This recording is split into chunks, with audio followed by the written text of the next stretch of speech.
പവിത്ര,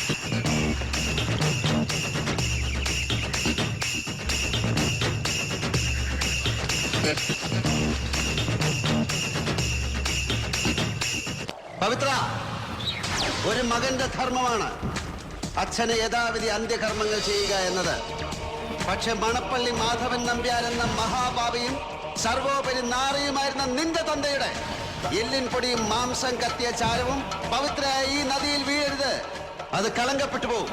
ഒരു പിടി പുണ്യാത്മാക്കളുടെ ശേഷക്രിയ ഏറ്റുവാങ്ങിയ ഈ മണത്തിട്ട മാധവൻ നമ്പ്യാർക്ക് ഇനി ജന്മങ്ങൾ പലത് ജനിച്ചു മരിച്ചാലും തീണ്ടാപ്പാടകലെയാണ്. അതുകൊണ്ട് പോയി വീടിന്റെ കന്നിക്കോണിലുള്ള തെങ്ങിന് തടം വെട്ടി ഈ ചരതിലിട്ട് മൂട്. പോടാ, പോ മോനെ ദിനേശ.